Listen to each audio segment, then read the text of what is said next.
I think it's interesting though, both education, but then both having co-founders who are family, which is maybe something that isn't particularly common. You with your daughter and me with my wife. Your wife, exactly. Yeah.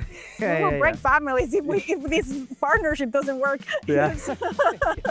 My name is Steven, and I'm the founder of PhonoLogic. My name is Irma, and I'm the co-founder of Organic Play.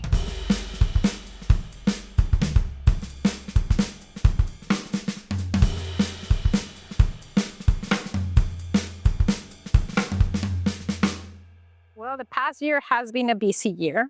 We kind of achieved the short-term goals that we have.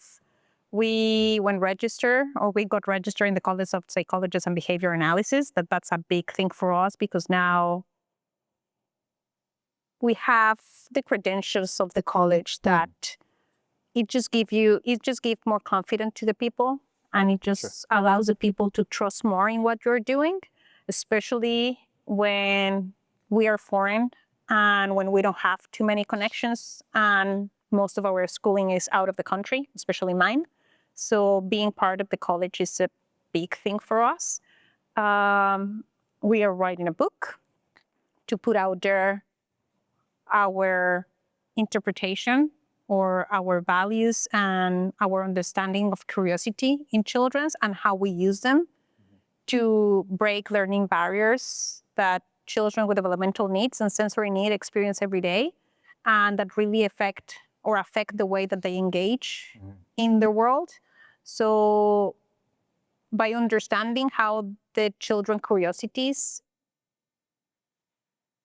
kind of affect the children and their engagement, then we can start eliminating these unintentional exclusion that happen because we cannot get the children to engage and we cannot get the children to participate.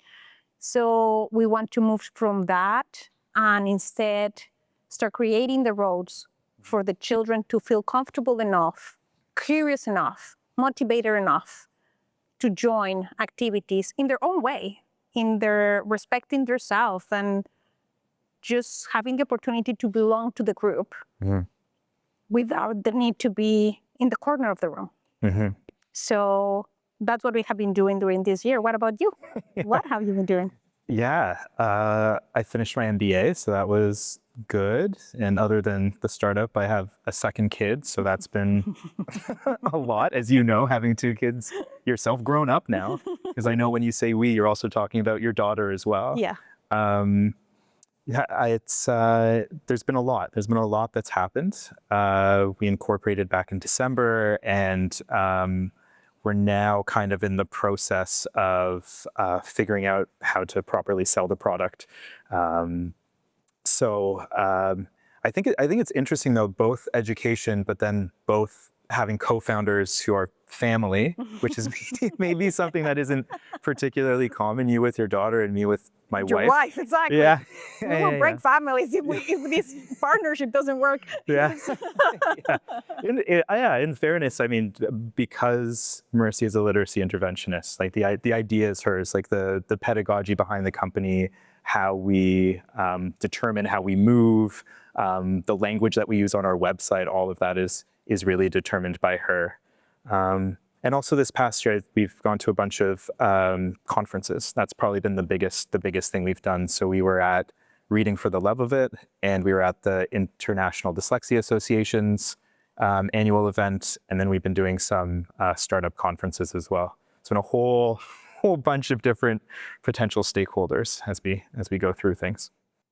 Do you think that your startup has shifted for the compliance-based methods to address dyslexia for more kind of an autonomous child-led approach? Because you are like a software, so. Yes, yeah, no. and I say that because the way that our software works is it's educators that are interacting with it, right? It's parents, it's teachers, it's tutors, it's people that are supporting a child's literacy journey. It's not the child themselves. And there's many different reasons for why we're doing that. Part of that is data compliance. Part of that is making sure that there is no student data that we're collecting at all. If you don't collect it, you can't lose it. So, Yeah, exactly. so there's that. But also we know that what works with children with dyslexia is reading in a small group or one-on-one with an adult that believes in them. And having them just interact with the software doesn't give them that interaction with a person who a lot of the time doubles as a therapist, doubles as within a school system, sometimes the one trusted person that they have within that system. And we really want to empower the educator. And we know that educators love educating, and they love having those one-on-one relationships. They love seeing children grow. So we want to maintain that for education, which for an education technology company, there's a lot of technology in education that replaces the teacher, right? It comes into the room and tries to remove the teacher from it, whereas we're trying to come into the room and empower the teacher.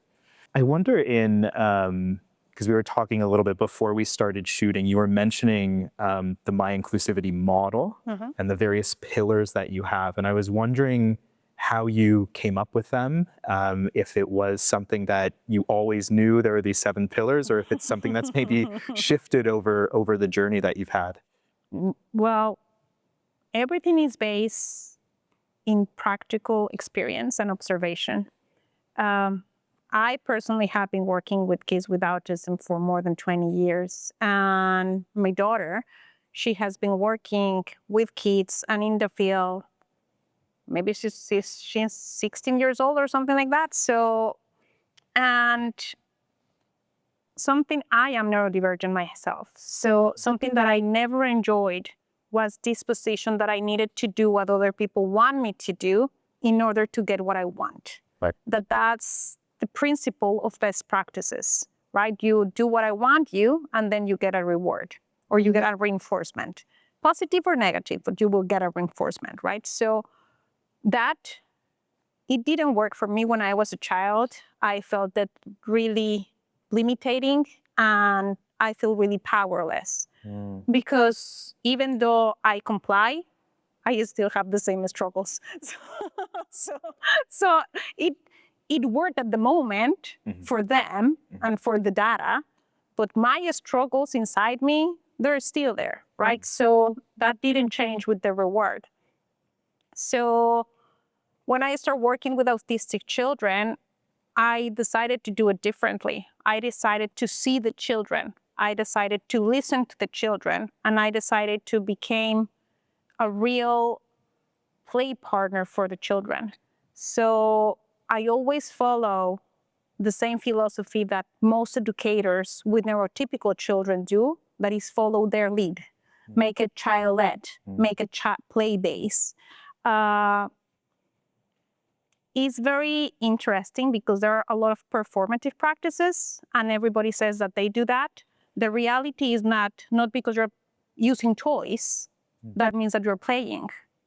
To play, you need to be curious about what is happening with that toy. You need to have the motivation to understand, or not to understand, because you don't need to understand anything. You need to have the motivation to engage in that activity, even if it's not a toy.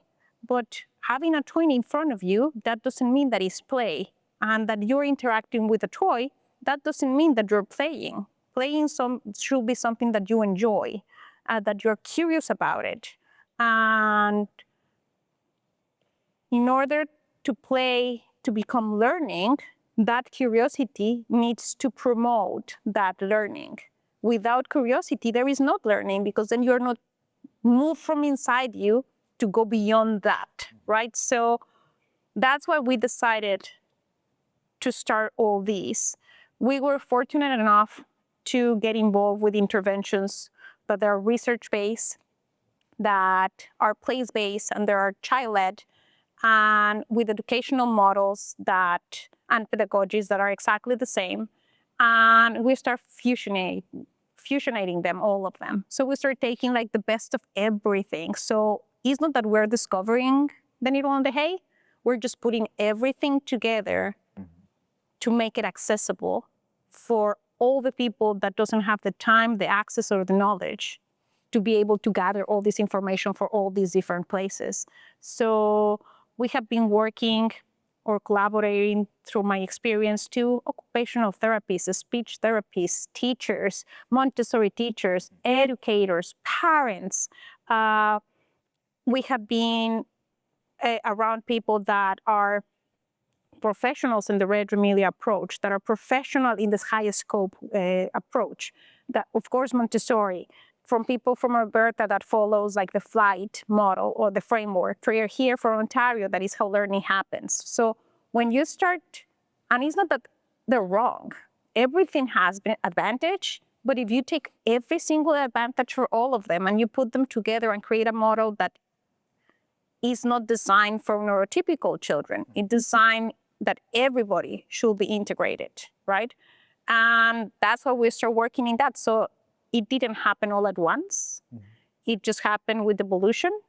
It happened with a lot of time, a lot of reading, rewriting, practicing, to try to make it, to try to create a structure that was easy to follow and easy to explain, and especially to break down in steps. Because as my daughter says, sometimes I assume that people know what I know and that they understand what I'm trying to say, and most of the time it's not. Not because I know more, it's because I'm kind of jumping too fast and I'm leaving gaps for that other people cannot understand because of the way I communicate. So creating the model, creating the foundations, and kind of being very clear in it, that allows me to organize my thoughts and to other people to understand what you're trying to give or to do.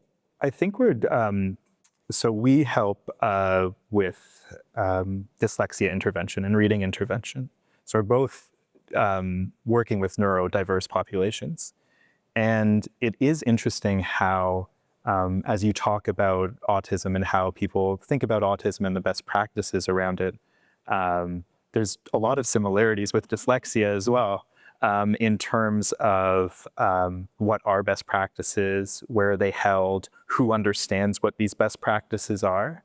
And I think a lot of the journey of having a company and having a startup is the constant learning.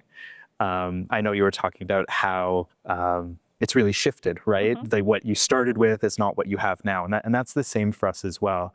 We knew the framework of what we wanted to deliver. We knew why we wanted to deliver it, and we understood why it was incredibly important. There's a lot of money you need to pay to be diagnosed with dyslexia. It might be the same with autism as well, to get a formal diagnosis and have a formal IEP and all of these things. And we're also in this interesting transition period where reading was taught incorrectly in North America for about 30 years. So a lot of the educators that are still within the system are still teaching it in a way that really doesn't benefit children with dyslexia. So I didn't anticipate that there would actually have to be a lot of education done for educators that are teaching literacy and teaching reading, especially above about a grade 3 level. In grade 3, children make the transition from learning to read to reading to learn. And there's an argument that every teacher teaches reading because you're teaching new concepts, you're teaching new words, and if you can't access those, then similarly to what you were describing before, children feel left out. They can't access the knowledge. They can't participate, right? And a lot of those things compound over time, right? If you're not getting the proper remediation. The nice thing though is we do, as we collect these best practices, it's not that they don't exist all in one place. What we do is called structured literacy. So it's a very phonics-based approach to learning the language and a very structured way of teaching phonics. The issue is access. The issue is that if you get a diagnosis, the wait list is 2 years to have to have someone actually help you with the intervention. So it compounds, right? The falling behind in school compounds. So you actually see a lot of parents going and getting certificates in structured literacy so they can teach their children, but it's very expensive. It's prohibitively expensive for a lot of families. And also that's the same with the tutoring as well. If you're able to charge $150 an hour for tutoring, and a big part of that is the creation of the resources, because dyslexia manifests differently for every child, right? So some kids will find certain concepts easier than other children, right? So what good practitioners are doing is they're creating their own stories, their own material, their own lesson plans, bespoke for an individual child. And it just takes a lot of time. So part of what you're paying for is not just the hour that the remediation is happening, it's the hours that it takes to create the content as well. So our hope is to try to democratize that a little bit. Do you have maybe like a founding ethos for what you're doing? And because ours is that literacy is a human right. So I'm just wondering what yours is. Before I answer your question, because I will forget. I really agree with what you're saying, because to be diagnosed as dyslexic, you need to be school age, right? But you were dyslexic since you born. You born being dyslexic. It's exactly the same like being autistic. It's how you born and it's how you will die. Like it's something that is there for the rest of your life. Yeah.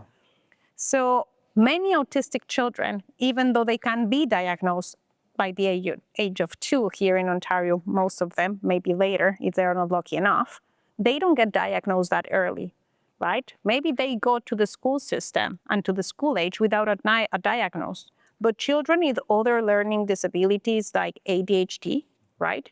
Or dysgraphia, right? Or other ones, they cannot get diagnosed in the early childhood. So all these kids, they have the same struggles that they have in the school system. They have them in the early childhood. They have in a daycare. But we are not prepared for that.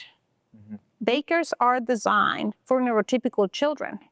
And children that deviate for that, they're considered problem kids. They're considered too hard. They don't listen. I don't know what to do with them. And they get stigmatized. Then by the time that you get to the school age, it's not that you were hard. It's not that you didn't listen. It's not that you didn't want it to sit down and write your name. Is that you needed something different.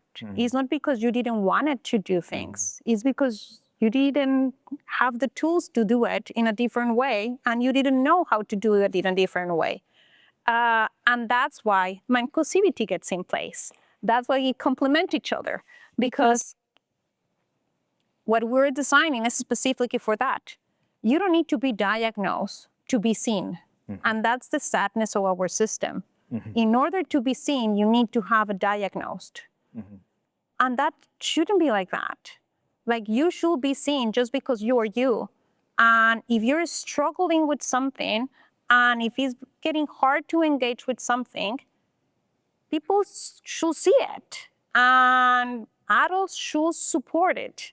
And adults should make their best effort to break those barriers so you can have access to it. It is not enough to say, okay, you're not giving trouble, that's fine. Let's move away, right? Like that's not the idea. Like the idea is that me, that I'm a problem child, you that are a perfect child, and him that is a different child, we all should have access to the same inclusion and learning experiences. Not just because you can join, you have more access. Not because I don't join them, should be segregated. And not because someone specifically is segregating me. It's the environment who is segregating me. That's what I call unintentional exclusion. It's not that they are purposely moving the children away, but the way that everything is set up is pushing children away. The children that divert for the norm, they're pushed away. And that shouldn't be that way. In our model, we also need adults, right? Because adults, especially for early childhood, is how children learn how to be in the world.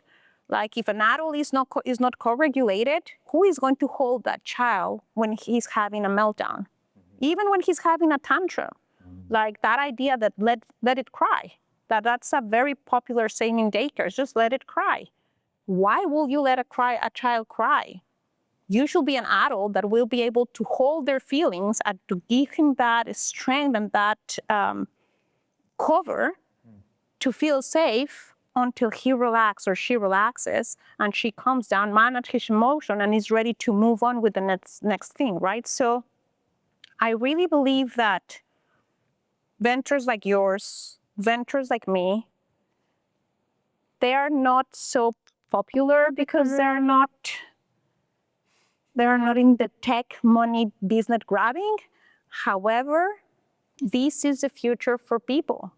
Like when you raise people that doesn't belong, that doesn't feel welcome, that is struggling with their emotions, that they need to mask whoever they are in order to be part of where they are, then you're raising people that has a lot of mental problems later on, right? So I think that it is really important to care about the children, even though they are not as profitable.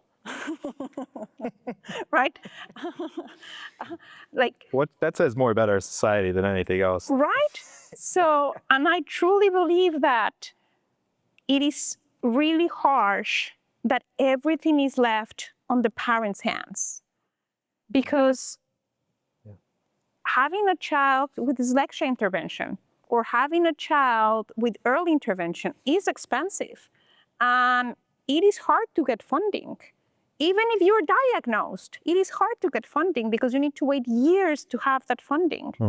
But if you wait those years, then you lose the window of early childhood. And losing the window of early childhood, it means that you lose meaningful years of learning and meaningful years of brain development that you cannot take back. And even having the money later on will not take back those years that you lose.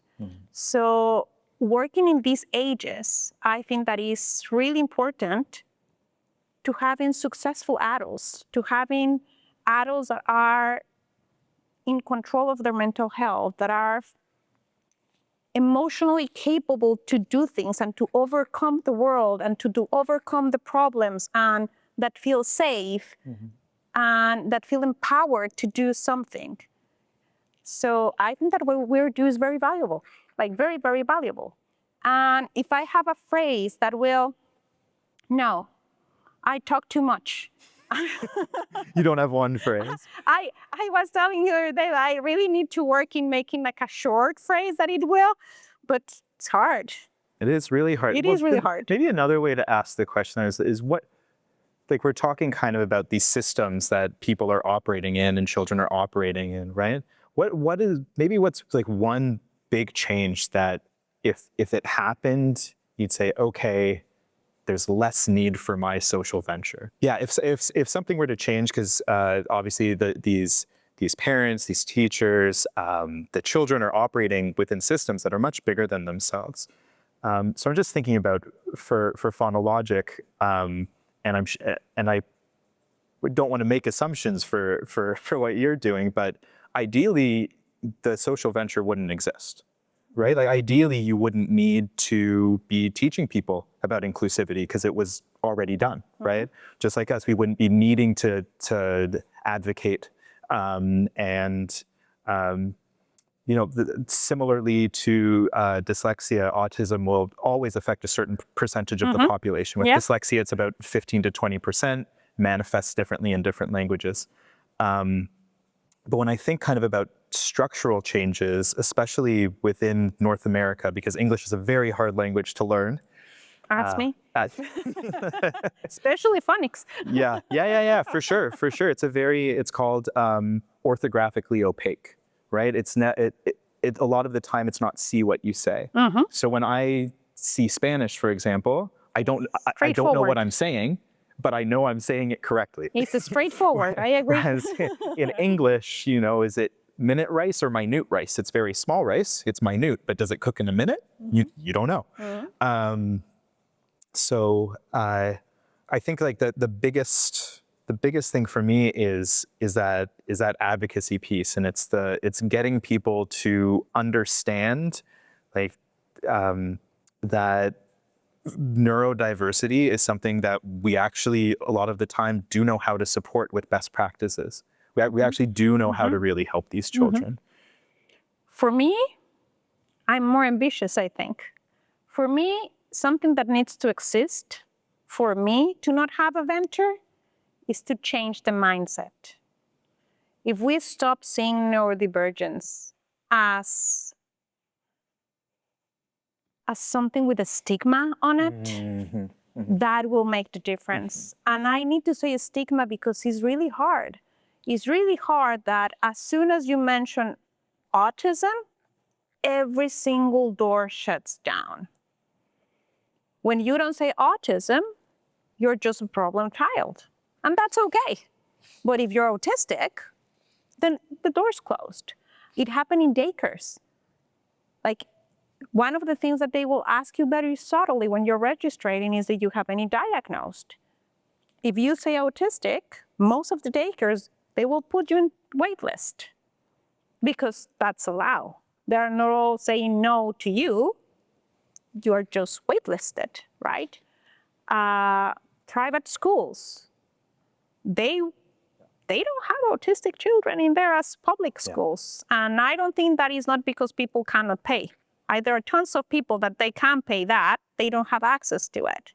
So my wife teaching in the private school system as a inclusive education teacher will say that exact same thing, is that she's not actually working with kids that have a lot of needs. She's working with kids that have been able to get into the school. So there's already a filter, right? Yeah. And I think that is really sad. Like the stigma that goes with being neurodivergent is huge, like huge. And it's really limiting. And it just cuts the soul of the people, because I'm not diagnosed. The kiddos I work with, they're diagnosed.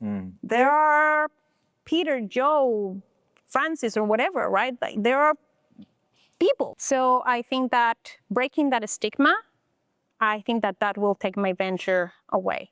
Because needing to break learning barriers, I think that's helpful. It helped me and it will help others. Like when you need help, it should be okay to get it.